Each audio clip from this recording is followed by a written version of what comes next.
작가 문희정의 라이벌.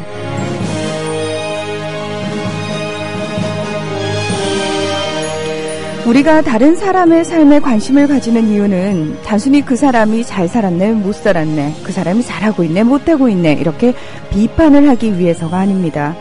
다른 사람의 삶을 통해서 궁극적으로는 내 삶을 돌아보고 더 좋은 삶을 살기 위한 노력의 일환이겠죠. 이 작가 문희정의 라이벌, 여러분께 그런 의미로 다가가고 있는지 늘 궁금합니다. 오늘도 변함없이 우리 이동영 작가 함께해 주셨습니다. 안녕하십니까? 네, 안녕하십니까. 이동영입니다. 말을 왜 안 해요? 인사해서 그냥 인사했을 뿐인데. 오늘 왜 이렇게 귀여우시지? 왜요? 안경이 바뀌셨네요. 예, 안경이 바뀌었습니다. 예. 술 먹고 잃어버렸어요? 아니요, 밟아가서. 네. 이게 오늘따라 이렇게 왜 말을 안 해요?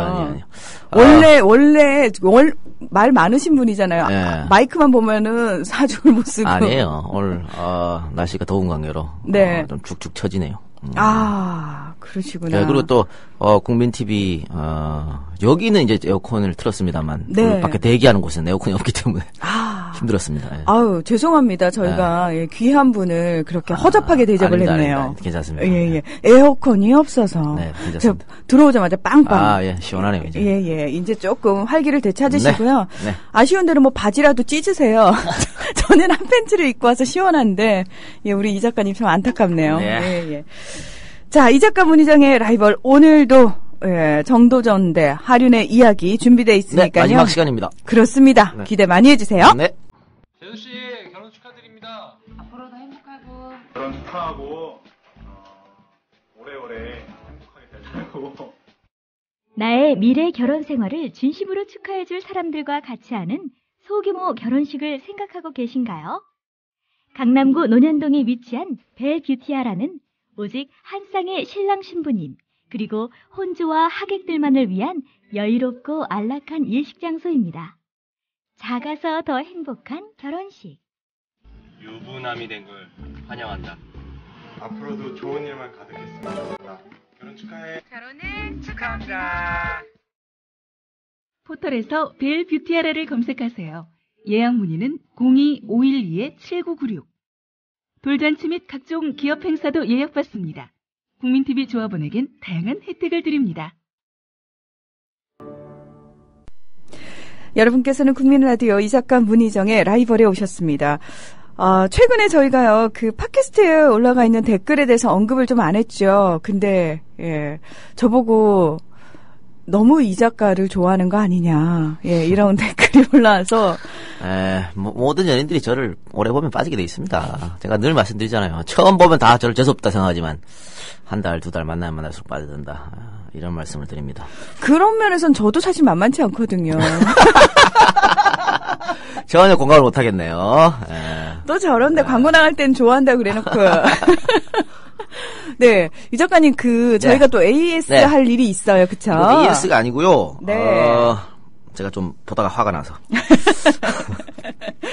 96년 우리가 노동법 날치기를 이야기하면서 네. 파견 근로제라든가 변형 근로제, 대량 해고 이런 것들이 다 YS, 새누리당, 한나라당, 신한국당 시절에 있었다. 그리고 근데 왜 그 사람들을 뽑아주냐 이렇게 얘기했었는데 네. 댓글에 김대중 잘못 아니냐 이런 이야기가 있어요. 그리고 실질적으로 대량 해고가 있었던 것은 98년도 DJ 시절이었고 그러니까 그렇게 말씀하셨고 우리 EJ 팬카페에 와서도 그렇게 말씀하신 분이 계셨던데 그거 보고 제가 너무 화가 나서 DJ를 그렇게 그런 식으로 매도하면 안 된다.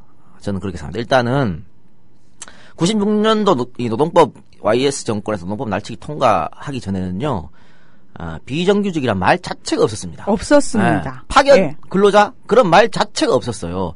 그런 말을 처음으로 정리하고 그런 말을 처음으로 갖고 온 게 YS였고 자 그런데 우리가 아주 노동자들이 아주 극렬한 투쟁으로 맞섰죠. 그래서 결국은 YS가 두 손을 들었는데 그때 백기투항이 아닙니다. 이거 살짝만 바꿔서 파견 근로자 정리하고 이거 2년 유예안을 내놓은 거예요. 그래서 통과됐어요. 그 법률이. 2년 유예가 뭐냐면 지금 당장은 안 하지만 2년 뒤에 하겠다는 얘기거든요. 그래서 98년에 하게 된 겁니다. 하게 된 거고 그 사이 뭔 일이 있었나 잘 봐야 돼요.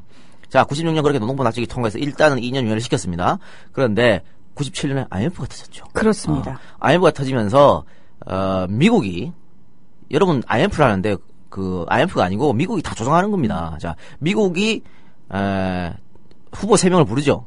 DJ, 이회창, 이인재를 부릅니다. 불러서 우리 지원해 줄 텐데 우리가 낸 걸 조건을 다 니네가 수용해라. 그거 사인해라. 그렇지 않으면 돈 안 주겠다 그랬단 말이에요. 그래서 울며 겨자 먹기로 후보 3명이 거기 사인합니다. 거기에 이 내용이 다 포함되어 있어요. 비정규직제도, 파견제도, 또 정리해고 안이 다 안에 들어 있습니다. 그래서 그 통과를 받아들였는데 그러면 자, IMF 때문에 돈을 긴급 자금을 받았죠. 그때 우리가 국민들 어떻게 생각하냐면, 야, 이제 우리가 긴급 자금을 받았으니까 이제 좀 괜찮아지겠지 했단 말입니다. 근데 긴급 자금을 받자마자 더 사태가 악화일로로 갑니다. 왜? 우리나라가 돈이 없어서 못 빼갔는데 IMF가 돈을 주니까 외국의 자본가들이 검은 머리 외국인들이 그 돈을 다 빼가기 시작하는 거죠. 네. 그래서 환율은 더더욱 올라가죠. 1,000원이었던 800원이었던 환율이 2,000원이 넘었지 않습니까? 그래서 진짜 우리나라 곧 절단날 위기에 처합니다.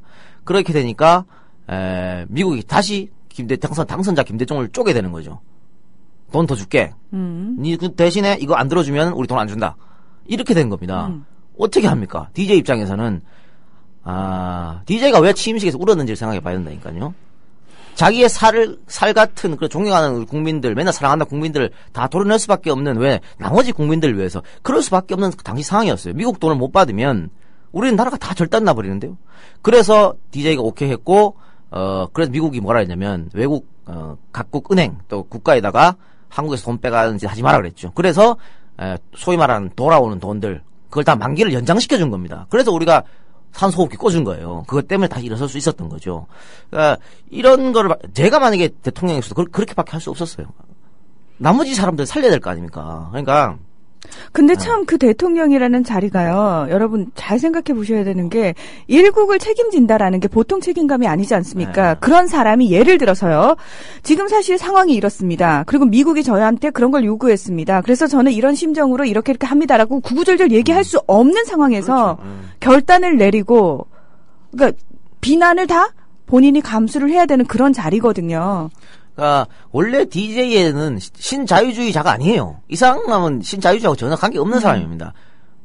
오죽한 빨갱이 소리 들었을까요? 그런데 당시 98년은 따라갈 수밖에 없었다니까. 우리가 살려면은 우리나라가 이 국가 무도 상태에서 넘어가려면 그 상황을 누가 몰고 갔습니까? 그게 그렇게. 이제 96년도 노동부 날치기 때문에 이렇게 완 거고 그렇죠. IMF를 몰고 온 사람들이 그 책임을 져야 되는 거죠. 근데 그렇죠. 이거를 DJ 탓하면 안 된다는 얘기입니다. DJ로서는 어쩔 수 없는 상황이었고 또 하나 외국에 말이죠. 각국의 수장들이 뭐라고 얘기했냐면 한국 국민은 DJ가 대통령이 당선된 걸 감사해야 된다고 그랬습니다. 뭐 왜?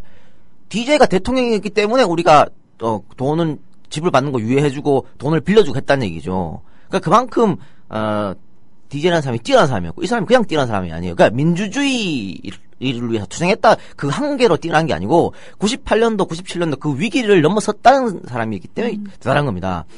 자, 아까 그 98년도 얘기를 했는데요. DJ가 대통령 취임했어요. 국회의원 숫자 누가 많았습니까?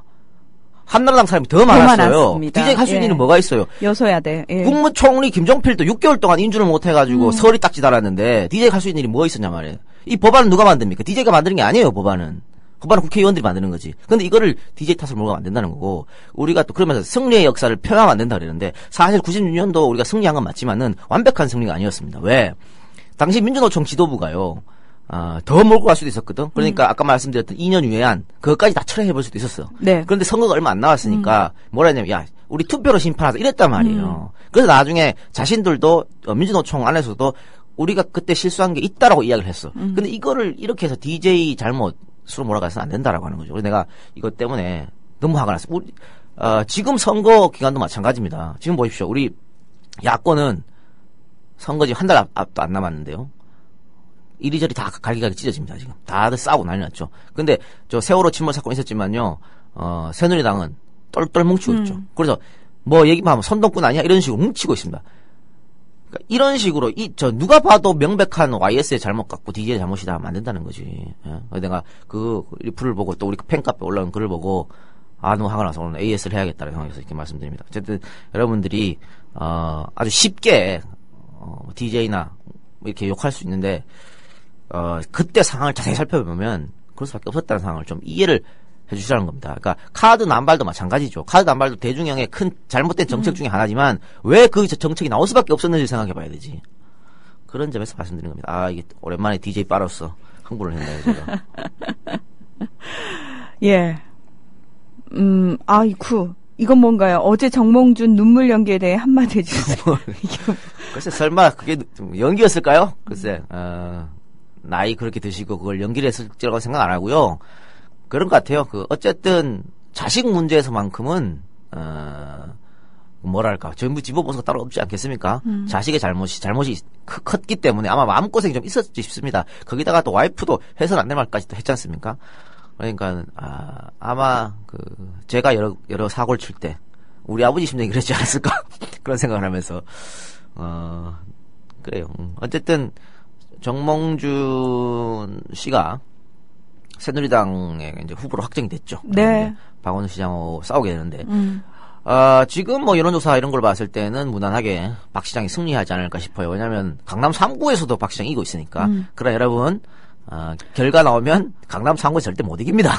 여러분 여기서 안심하시면 큰일 납니다. 이기겠네 하고, 우리 징검다리 휴일인데 6월 6일 현충일이고 연속으로 놀 수 있네. 4일도 놀고. 안 됩니다. 절대 안 됩니다. 절대 안 됩니다. 투표율이 굉장히 관건이다. 네. 우리 맹목적으로 박근혜와 새누리당을 지지하는 50대 이상 이분들요 투표하세요. 예?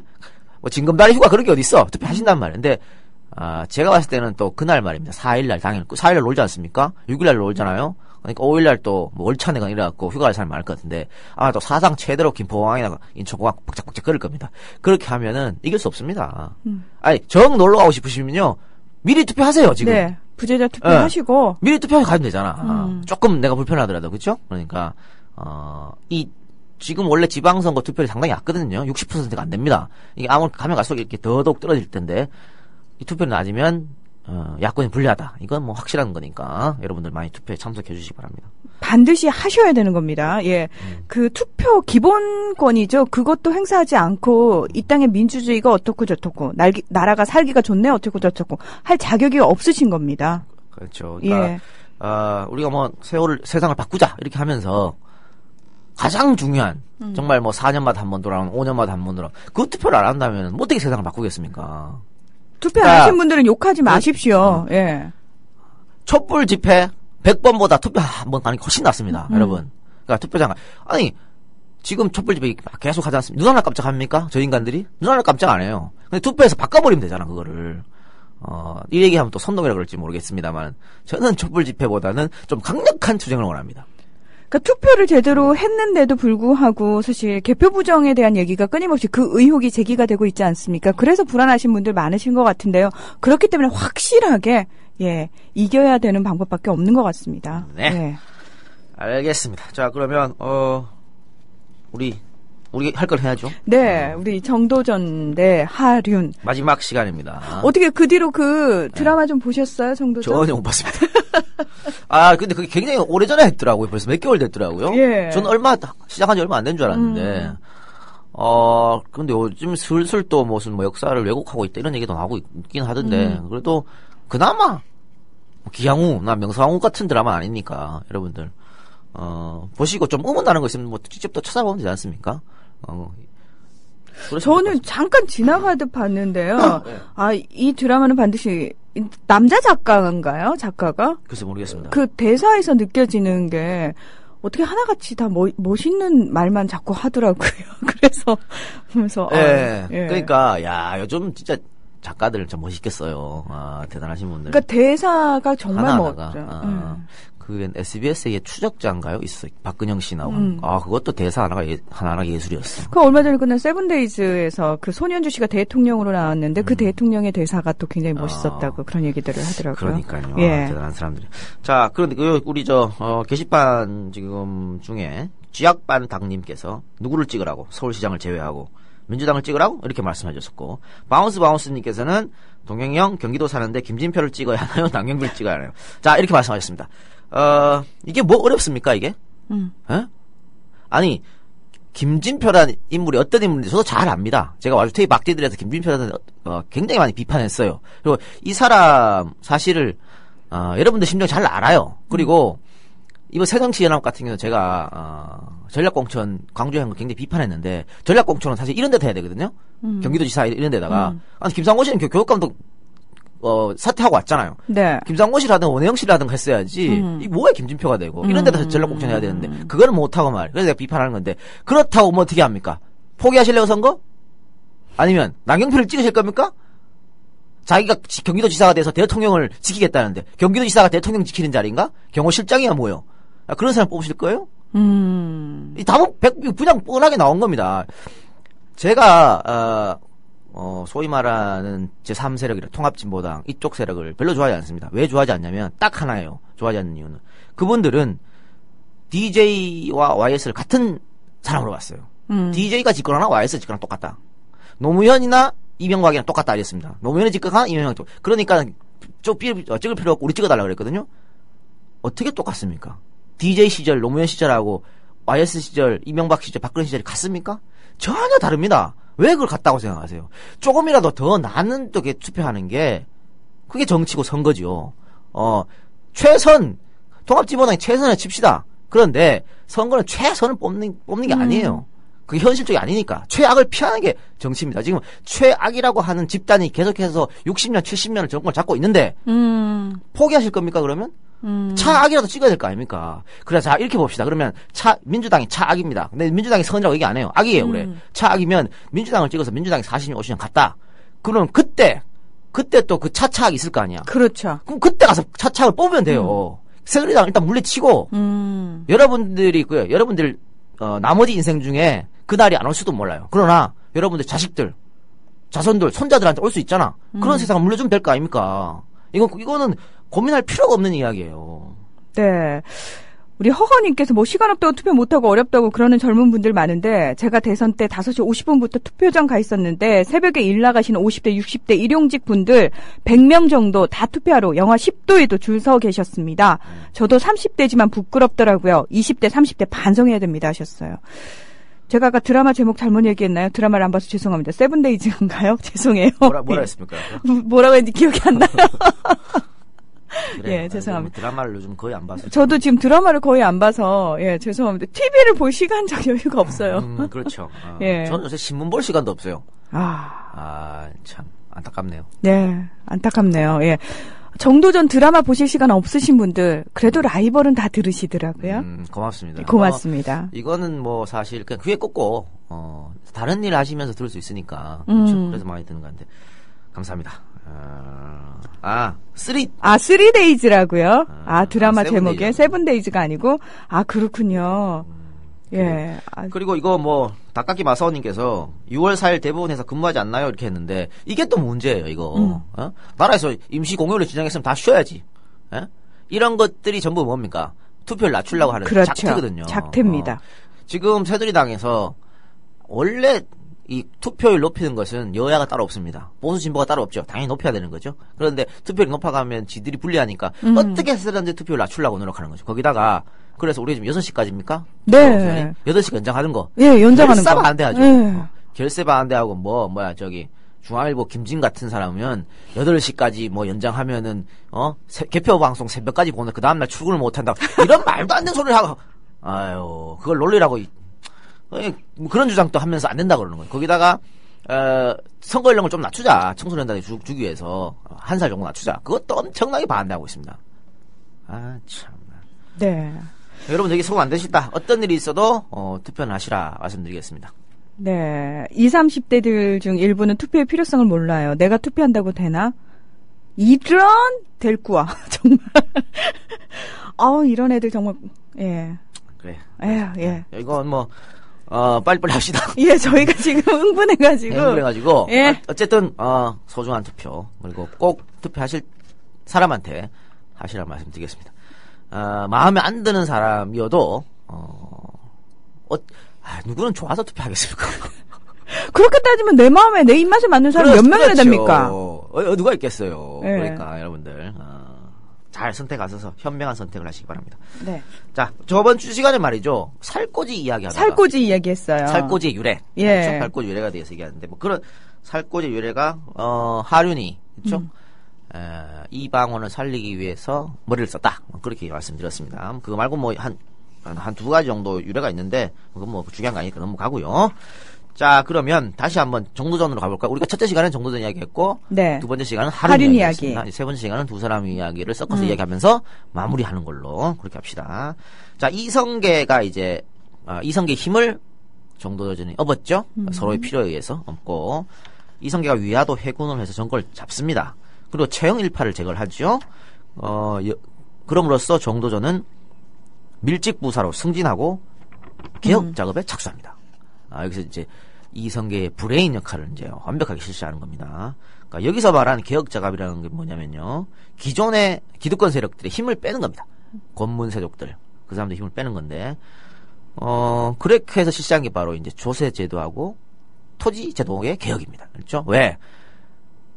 토지를 누가 많이 갖고 있겠습니까? 권문세족들이죠. 그 당시에. 현금도가 장악하겠죠. 그렇죠. 세금으로서 그 사람 돈을 뺏고 제도를 개혁하면 돈 갖고 있는 걸 빼면은 힘이 빠질 거 아닙니까? 진짜 돈이 힘이 그 당시에도. 지금도 그렇고, 그 그렇죠. 당시도 그렇고, 그래요. 지금 뭐, 기업들, 사실 아까 노동법 날치기 얘기했는데요. YS가 왜 96년도에 노동법을 날치기 했냐면, 기업들 눈치 보느라고 그랬습니다. 그렇습니다. 96년도부터 우리 경제가 안 좋아지기 시작했거든요. 내리막을 걸었는데, 이러면 이럴수록, 경제계를 더 개혁시켜야죠. 그런데 YS는, 그들 비위를 맞추는데 포커스를 맞췄습니다. 그러니까, 경제가 안 좋은데, 니들 좀 투자해라. 그러면, 경제계에서 뭐라 했냐면, 그럼 내 말 좀 들어주세요. 그럼 투자해줄게요. 이렇게 했단 말이에요. 그래서, 경제계가 원했던 파견근로제, 변형근로제 이런 걸 다 오케이 해준 거거든요. 그걸 굉장히 좋은 말로 포장했죠. 노동시장의 유연화. 벌유연이. 그렇죠. 굉장히 포장했는데. 예. 그렇게 한 사람이 와있어. 그래서 그 눈치를 보느라고, 돈 있는 사람의 눈치를 보느라고 그 짓을 한 겁니다. 그럼 뭐 이거랑 뭐 다른 게 없죠. 오히려 이럴수록 정도전처럼 계획을 하려면 그런 사람 힘을 빼버려야 되거든요, 사실. 그렇습니다. 그걸 못했다는 거고, 그렇게 하면서, 이렇게 하면 정도전에 이런 개혁 작업을 실시하면 당연히 민초들, 백성들은 좋아하죠. 그러니까 세왕조를 건설하려면 그들의 여론의 힘이 필요할 거 아닙니까? 그렇습니다. 그래서 이런 개혁 작업을 실시했다라고 하는 겁니다. 그러니까 어떻게 보면 세왕조 건설의 명분을 쌓기 위한 용이었다. 이렇게 볼 수도 있겠죠. 근데요, 생각해보면 그 당시에 그 백성들에게 투표권이 있었던 것도 아닌데도 불구하고 그렇게 백성을 생각했잖아요. 네. 여론을 생각하고. 지금은 사실 국민들에게 투표권이 있음에도 불구하고 국민을 너무 개차반 알듯이 안다고요. 집권 세력이. 그게 일단은 여론을 장악했기 때문에. 여론을 장악했기 때문에 그런 겁니다. 지금 뭐 KBS, MBC. 야, 최고 욕먹던 민영방송 SBS가 그나마 그쵸? 예. 이런 경우 이게 뭔 경우입니까 이게? 그리고 뭐 종편사사 그쵸? 이렇게 다 신문도 뭐 보수신문이 다 장악했고 그 사실은 종편 같은 경우는 사실 저희가 출범하고 나서 굉장히 반대했습니다만 현실적으로 돌아왔을 때는 뭐 그거 있는 걸 뭐 없다 할 수 없지 않습니까? 저들이 저기서 매일 이상한 얘기 하거든. 돼지 나와서 아니 그 돼지한테 안 걸렸어요? 뭘 걸려요? 김정일 뭐 건강이 이상하다고 살쪘다고 네 건강이나 신경 써라. 아니 저는 조만간 그 돼지가 이 작가님 발언 다 모으고 있을 것 같아요.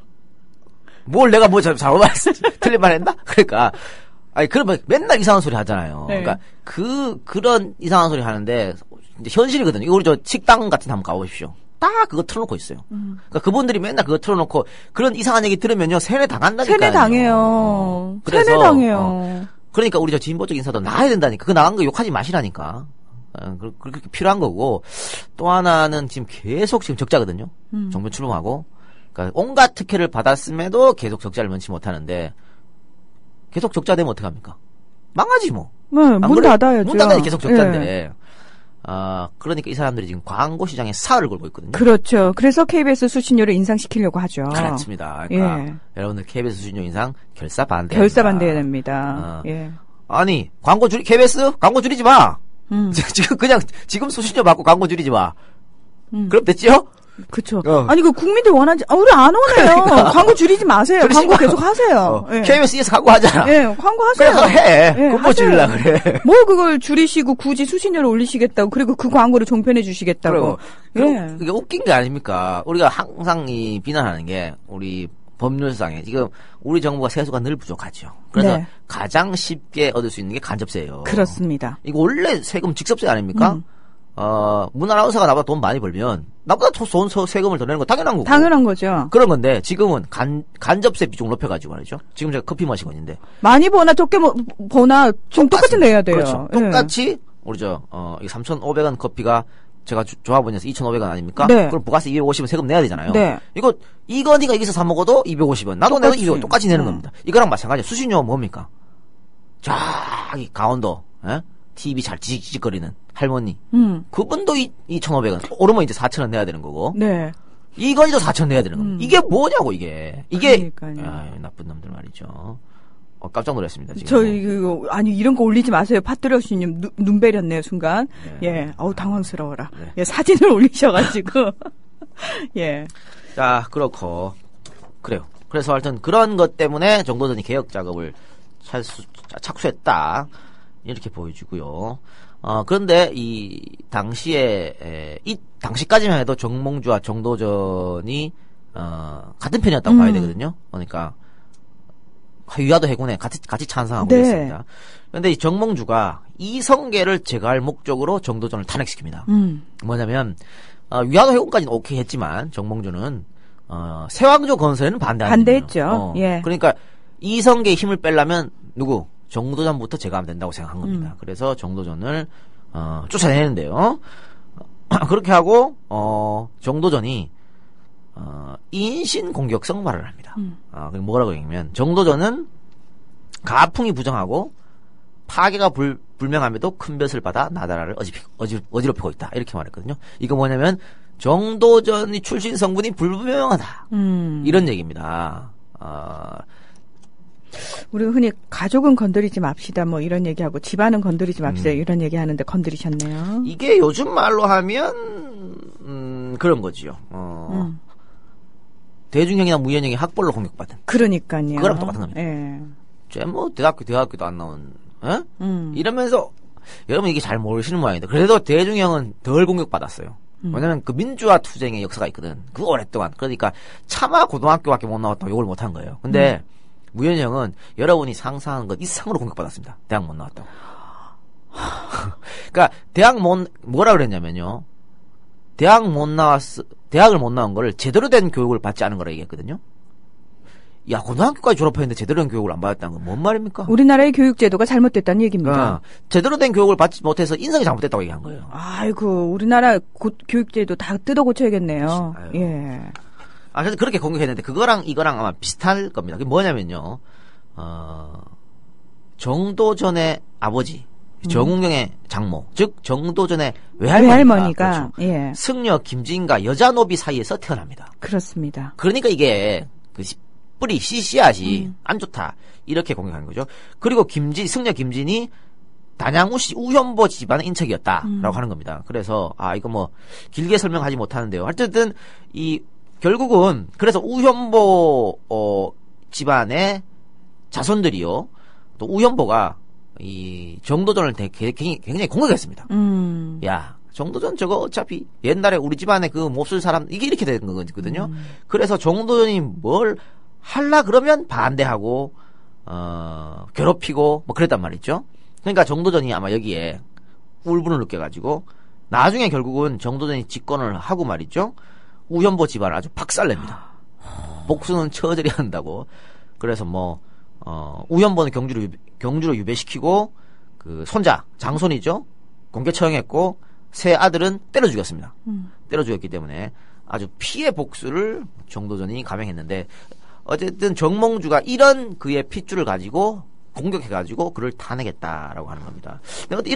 근데 이거는 어쨌든 정도전의 좀 뭐랄까 잘못된 점이라 그럴까요? 자기를 공격한 건 맞지만 이거 정치보복한 거 아닙니까? 결국은. 그렇죠. 그러니까 예. 결국 정치보복은 예나 지금이나 좋은 게 아니거든요.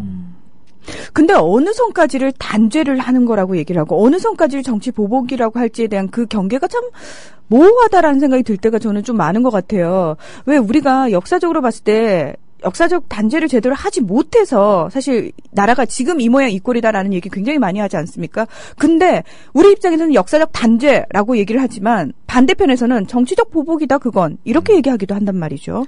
그래요. 그래서 정치 보복은 기본적으로 안 되는 거지만 필요하다. 지금 이 시점에서는 필요하다. 그래서 말이죠. 다음 대통령 선거가 네. 진짜 강단 있는 사람, 그렇죠?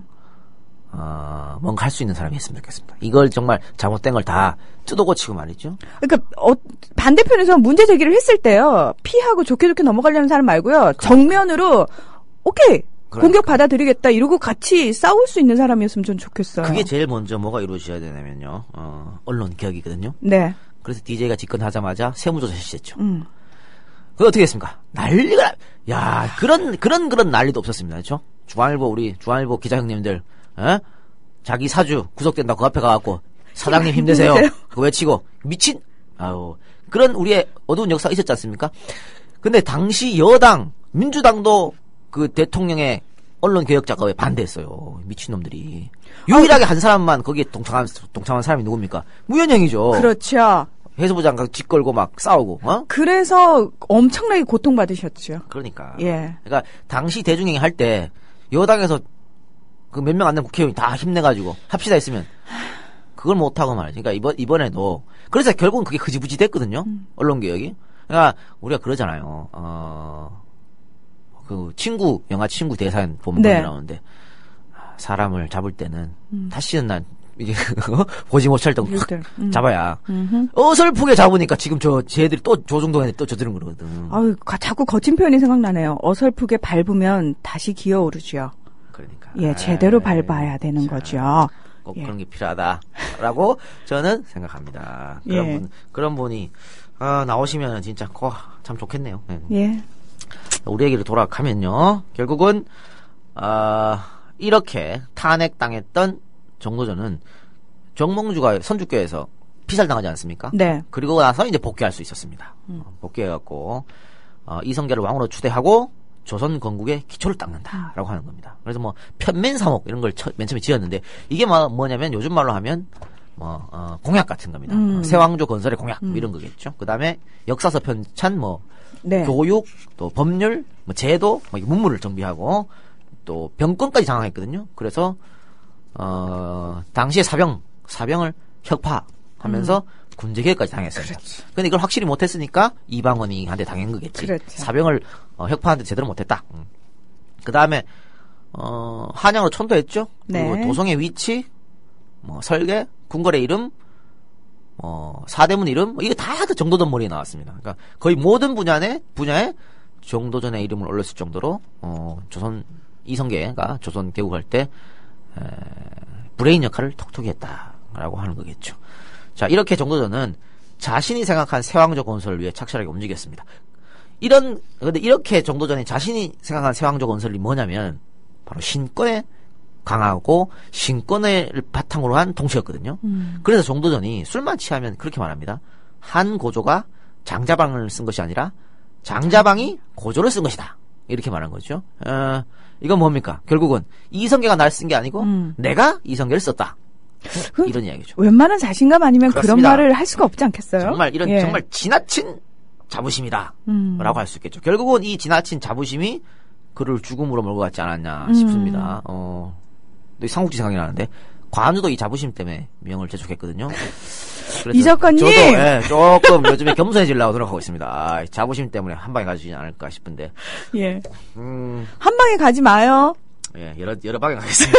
나눠가지고. 그리고 이 장자방이 누구냐? 여러분 우리 누구야? 안철수의 멘토라고 불렸던 이름이 갑자기 생각이 안 나네. 윤여준 전 장관 보고 장자방, 보수의 장자방이라고 그랬죠? 장자방이 누군지 모르고 하는 소리지, 그거는. 그래, 그러니까요. 자, 신권을 강조한 정도전은, 세자 책봉 문제로, 이제, 이방원과 갈등을 빚게 되는 거죠. 세자를 누구로 임명하냐. 원래는 뭐 그런 겁니다. 시절이 태평하면 적장자, 난세에는 공이 많은 왕자. 이게 원칙이었는데 이성계의 둘째 부인 신덕왕후 강씨가 자신의 아들을 이제 왕세자로 책봉하기를 원했다. 그렇게 해서 8째 아들 바로 방석이 세자로 책봉되는 겁니다. 원래 이 장남 이방후가 있었죠. 근데 이방후가 자기 아버지의 역성명 예, 그거를 반대했습니다. 반대했습니다. 그냥 예. 사라져버렸지. 아버지 그거 안 된다. 그래서 사라졌기 때문에 어차피 적장자가 못 물려받을 바에는 막내 아들 이렇게 됐는데 결국은 조선이 스타트부터 이렇게 적장자가 잘못 끼워져 갔고요. 결국은 한 500년 역사가 계속해서 이 문제 때문에 싸우고 뽑고 뒤집고 하는 거죠. 이렇게 됐습니다. 이렇게 됐는데 신덕강후 강씨가 자신의 소생을 아들로 삼고 싶어 했기 때문에 이방원이 여기에 발끈한 거죠. 뭔데? 방석이가 조선공국에 뭘 했단 말이야. 이렇게 해서 발끈해가지고 결국은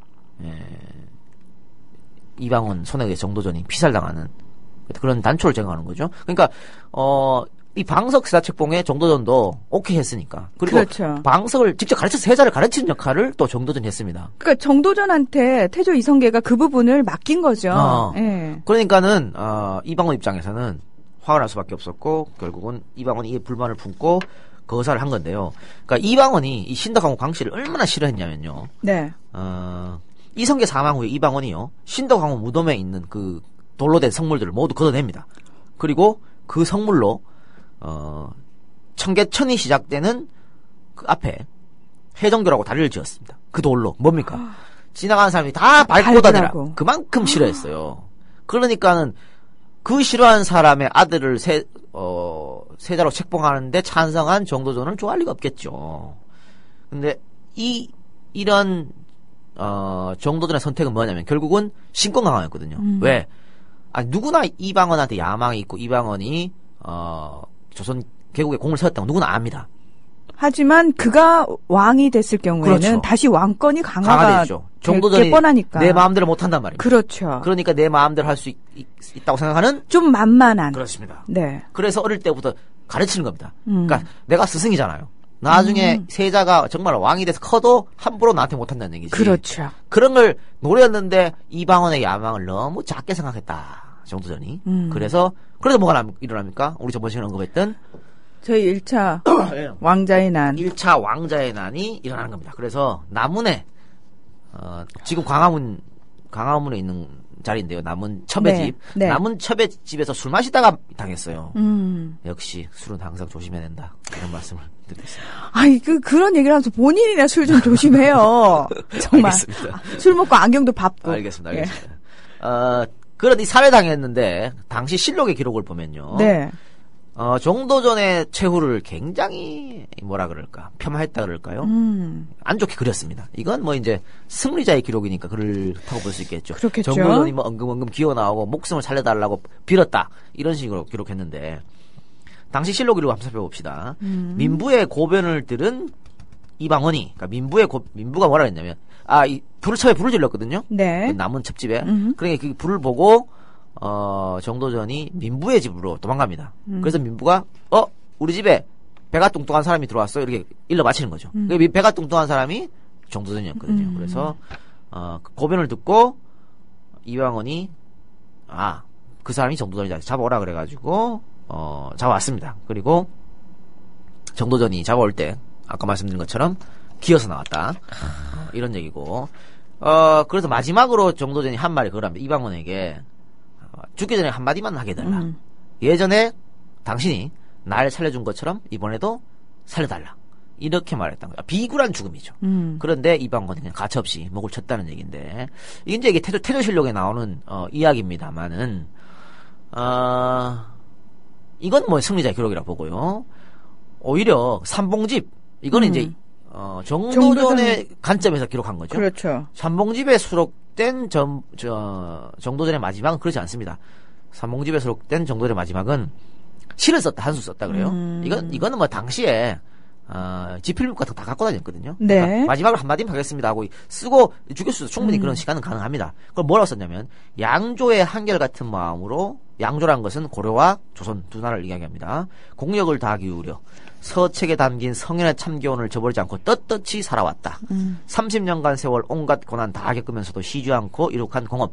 송연방 정자에서 한 잔 술 나누는 새 다 허사가 되었구나. 이렇게 하고 죽었다는 거죠. 그러니까 어느 게 진짜인지는 모르겠습니다.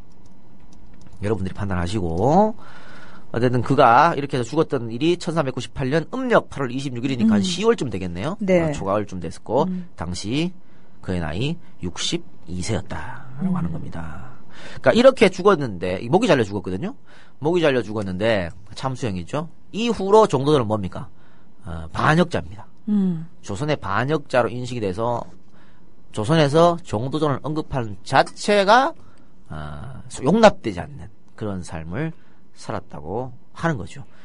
그리고 정식으로 복권된 거는 그 전에 뭐 정조라든가 이런 분들이 정도전의 어떤 개혁 정책 이런 걸 좋아했으면 개인적으로 좋아한 거고 정식으로 복권된 거는 뭐 제가 정확히 기억은 안 된다. 아마 대원군 때 거예요. 대원군이 경복궁 질 때 야 누가 이런 거 다 이렇게 해갖고 이름 다 이렇게 정도전이 이렇게 해서 아마 그랬다는데 뭐 확실한 건 제가 잘 모르겠습니다. 꽤 오랜 시간을 예. 아니 그래서 이후에 말이죠.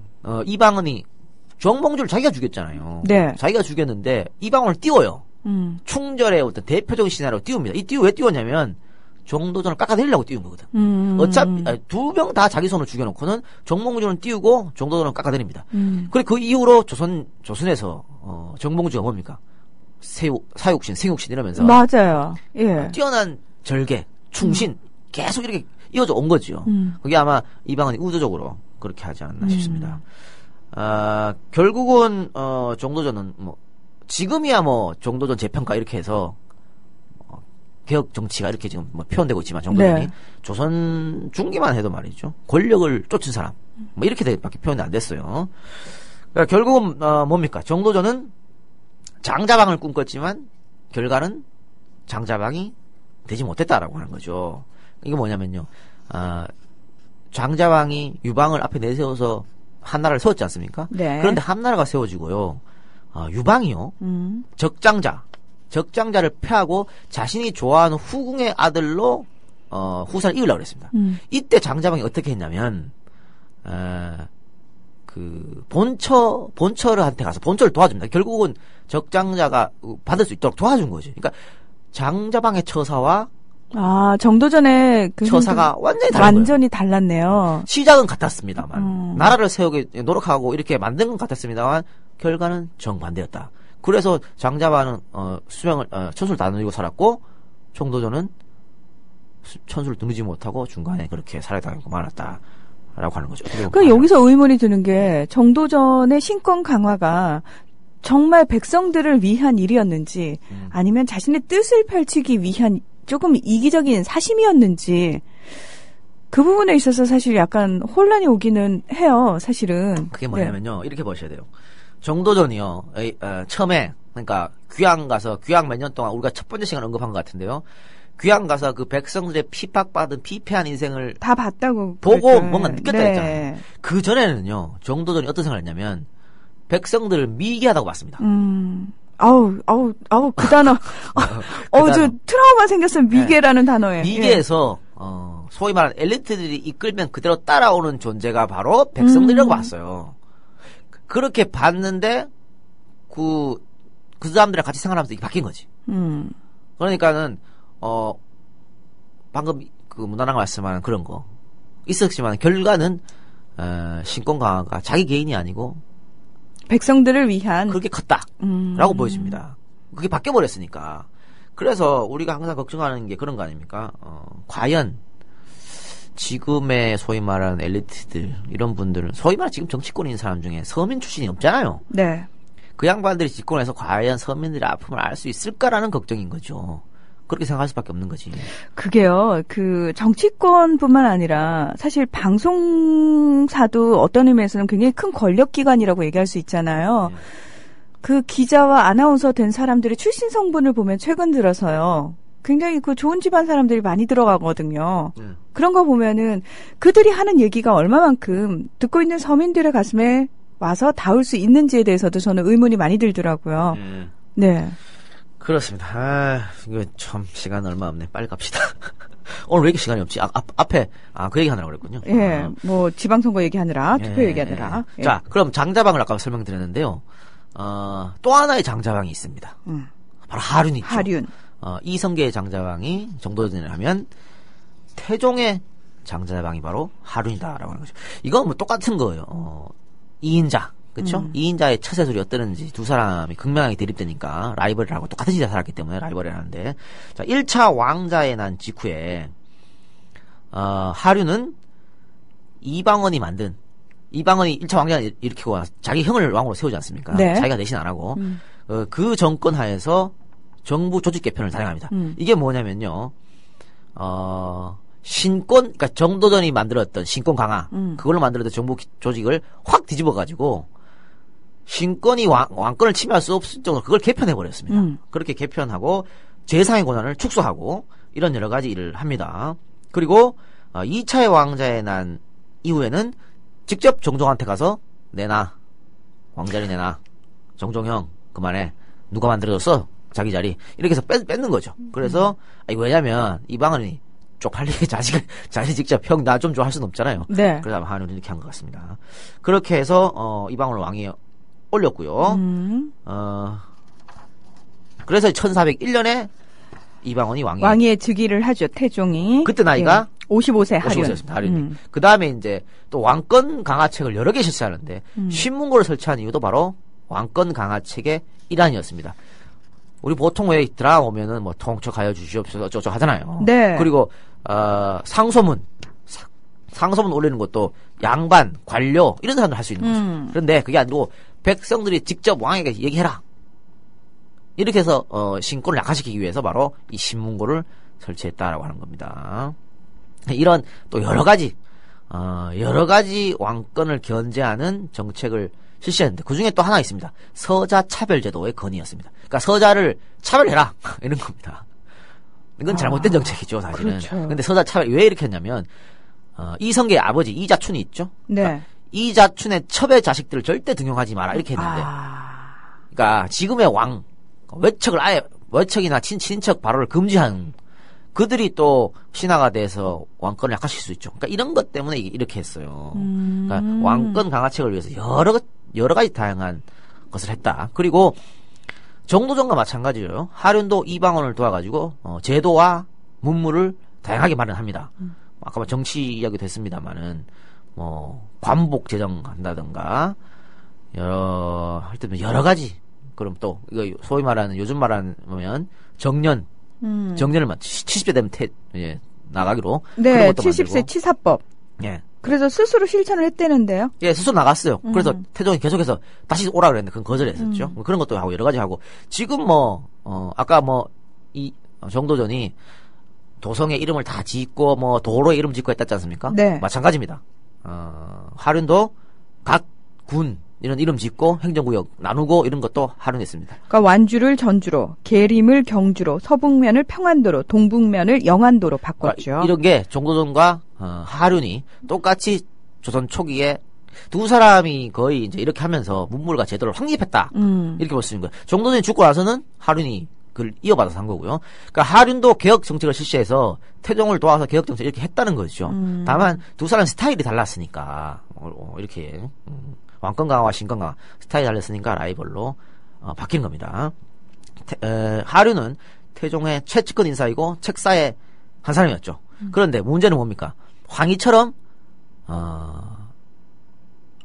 뇌물 받아. 뇌물 받아먹고 여러 가지 나쁜 짓 그러니까 인사 청탁하고 네. 이런 거 많이 했어요. 저 정도전은 그러지 않았는데 황희는 그런 일을 많이 했다라고 하는 겁니다. 그럼에도 불구하고 태종이 계속 괜찮아. 하륜 정도는 그 정도 해도 돼. 이렇게 감싸줬다 하니까 태종이 하륜을 얼마나 아꼈는지 알 수가 있겠죠.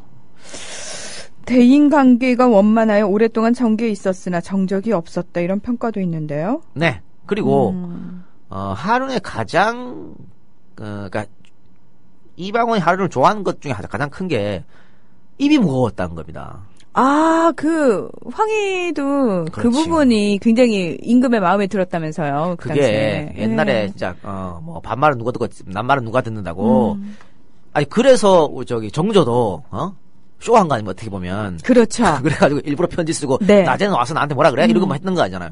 그런데 정말 믿을 만한 사람이었다는 거지. 이렇게. 그래서 입이 무거웠다는 건데 이것도 사실 책사의 기본입니다.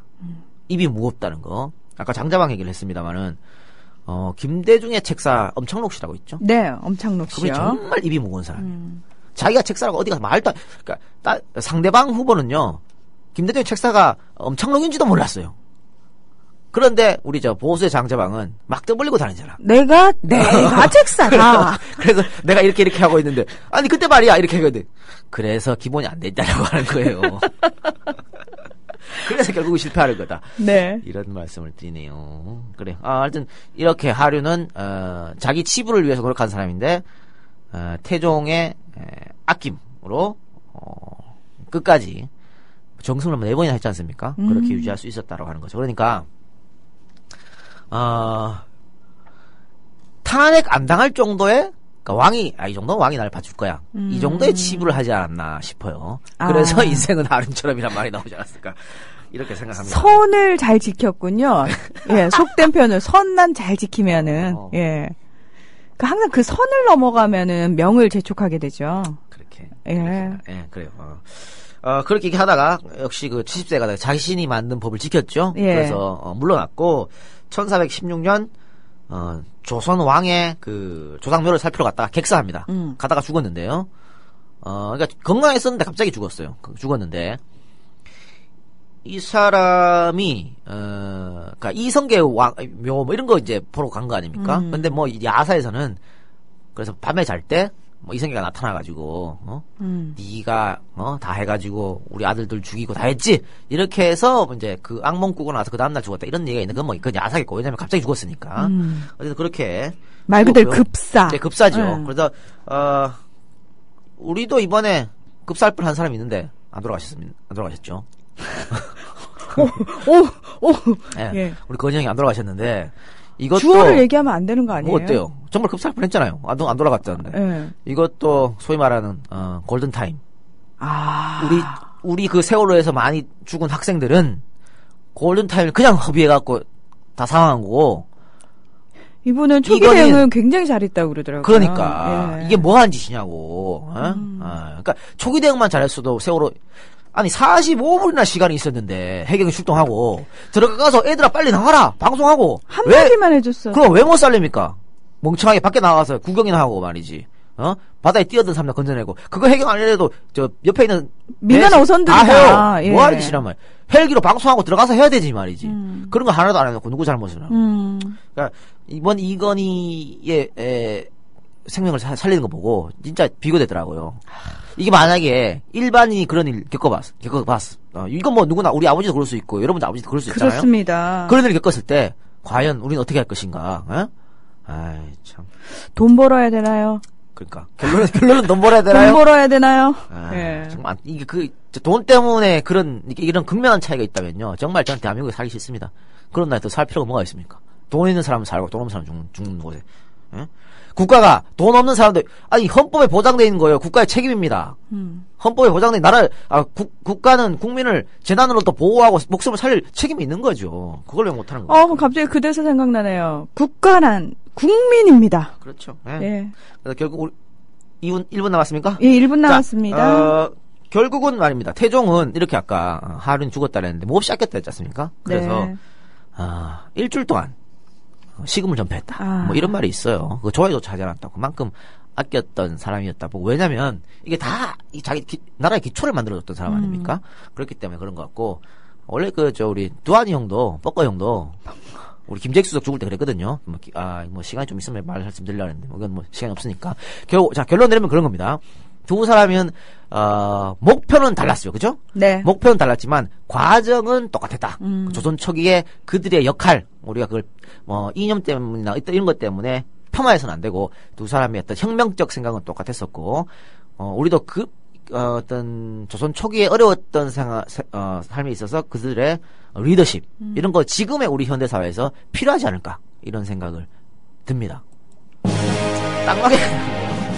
자, 정도전과 하륜에 대해서 저희가 지난 3주 동안 이야기를 해봤습니다. 평가는 역시 여러분의 몫이고요. 이 작가님 네. 고생하셨습니다. 네, 감사합니다.